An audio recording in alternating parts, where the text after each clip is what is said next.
अस्सलाम वालेकुम, welcome to my channel. कैसे हैं आप सब? उम्मीद करता हूँ आप सब ठीक होंगे और खैर खैरियत से होंगे।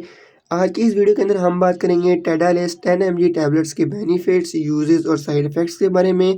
इस 2 मिनट की वीडियो के अंदर मैं आपको मुकम्मल डिटेल बता दूंगा। तो चलिए वीडियो स्टार्ट करते हैं बगैर आपका टाइम ज़ाया करते हुए। जब भी आपने इस मेडिसिन का इस्तेमाल करना है या कोई भी आप मेडिसिन यूज़ करते हैं तो डॉक्टर की हिदायत के मुताबिक इसको इस्तेमाल किया करें ताकि आपको कोई मसला मसाइल ना बन सके। चलिए हम जानते हैं फर्स्ट ऑफ ऑल टेडालेस टैबलेट्स के बेनिफिट्स। इसके अंदर जो फार्मूला यूज़ किया गया है वो टेडालाफिल है। जहाँ तक इसके बेनिफिट्स की बात की जाए तो इसको इस्तेमाल करवाया जाता है इरेक्टाइल डिस्फंक्शन के लिए।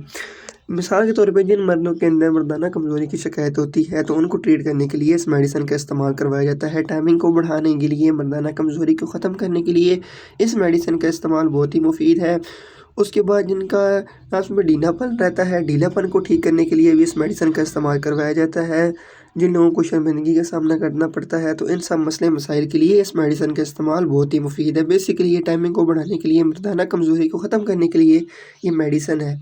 इसको आप यूज़ कर सकते हैं डॉक्टर की हिदायत के मुताबिक।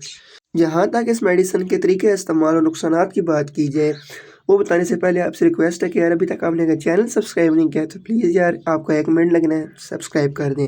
चलिए अब हम बात करते हैं इस टैबलेट्स के तरीके इस्तेमाल की कि आपने इसको यूज़ किस तरह करना है। 10 mg टैबलेट आप वक्त ख़ास से आधा घंटा पहले यूज़ कर सकते हैं पानी के साथ। जहाँ तक इस मेडिसिन के साइड इफ़ेक्ट्स की बात की जाए, इस मेडिसिन को यूज़ करने से साइड इफ़ेक्ट्स भी हो सकते हैं। आपको उल्टी की शिकायत हो सकती है, मतली हो सकती है, मैदे के मसले बन सकते हैं, छोटे-मोटे मसले मसाइल कुछ लोगों के अंदर बन सकते हैं। इसलिए जब भी आप ये मेडिसिन यूज़ करें तो डॉक्टर की हिदायत के मुताबिक इस्तेमाल करें।